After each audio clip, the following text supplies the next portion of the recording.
morning, y'all. Coming to you from little old Mississippi. I hope you're doing great. Do not miss this Thursday or Friday right here on this channel.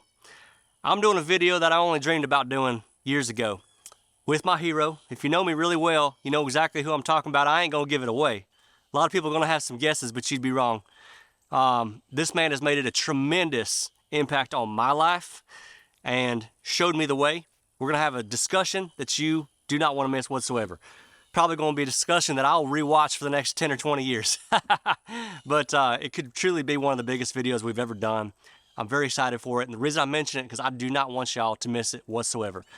Before we start on today's video, y'all know that I'm only interested in supporting non-woke companies at this point, and that I'm addicted to coffee. I admit it. I mean, probably 2-3 times a day. First Cup Coffee, they are a Christian-owned Patriot coffee company out of good old Texas. They've got 11 different roasts, each one named after a specific piece of American history, which is so cool. They don't ship the burnt coffee like Starbucks. They go ahead and they ship it right to your door. Within a few days, I start every single morning off with this stuff. I feel like I got shot out of a cannon.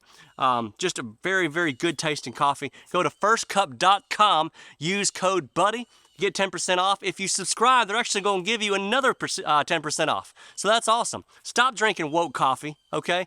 Go ahead and switch to First Cup. You will love this, I promise you. So y'all, it just dawned on me that I've done about 350 videos on here, and I've never discussed this because it's so important to me, and I really hope this makes a big impact on y'all as well.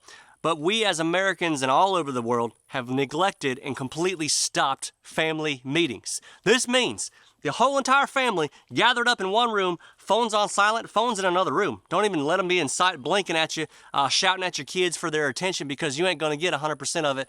And I have found that this works really, really good on Sunday nights. Do it whenever the heck you want. For us, for the Brown family, Sunday nights are really good. I can have their undivided attention. Okay, it is something I have started with my own family.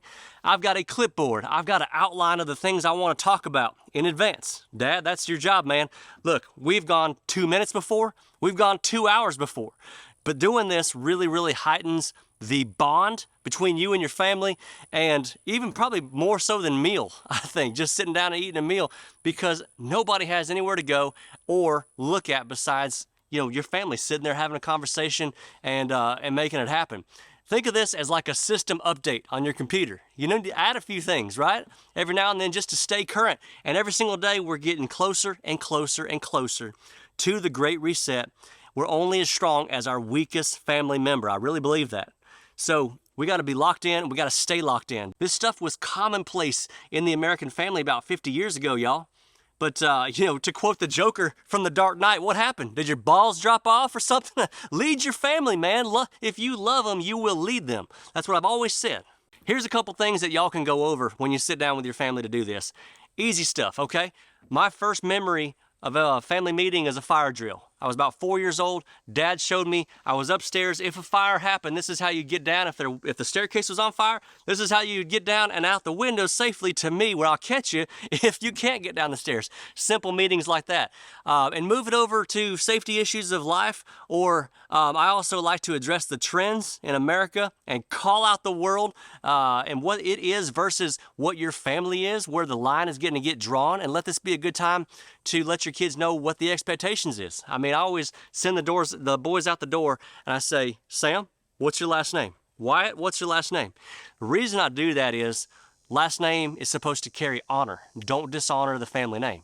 And this is the time you sit down and you say, this is the line right here, boys. This is who we are. This is what we don't cross. You stay over here. It's like a fireplace, right? As long as the fire stays in the fireplace, it's fine. When the fire gets out of the fireplace and into the house, it causes all kind of problems.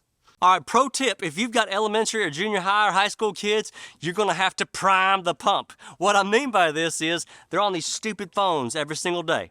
And it takes about 10 or 15 good minutes, psychologists say, to reset their brain. If you want them to be responsive at all, you're going to have to take that phone away 10 or 15 minutes. What I do is I take that phone away. We're going to meet at 8 o'clock. I'm going to take the phone away at about 7:45. You've got some chores to do for about 15 minutes. Do those chores. Come sit down on this couch. By that time, I know your brain has been away from a screen 10, 15 minutes. You're ready to concentrate, at least more than you would have when that stupid screen is. Don't yank their phones out of their hands and sit them down and start hammering down all this family meeting time stuff. If you do that, it ain't gonna work.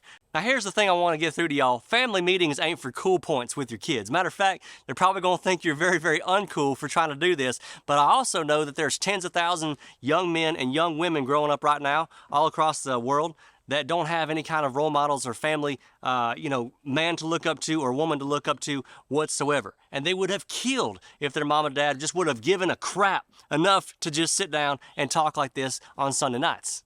Now, I'm almost willing to bet that nothing magical whatsoever happens the first 3 or 4 family meeting nights. They're going to just be trying to get through it. But talk to me about 15, 16 in, right? Matter of fact, they might surprise you and bring their own preparation to the family meeting to talk about. Remember, when you start these family meetings Sunday nights or whenever, men, this is on you to be leaders. You should be the 5-star general inside your house. Single mamas, God bless you. You're going to have to take on this role yourself, but it's important. As our country is trying to tear the institution of the family away, this is up to us to put it back together. It's about one of the only ways that we can do it. Lastly, when you get together, lift everybody up genuinely and pray. End this thing with a prayer. Take it back to God. Lift your family members up, make it genuine, and watch the change that happens with your family over the next few months. Something I feel like is crucial, especially in these times. God bless y'all. Be good.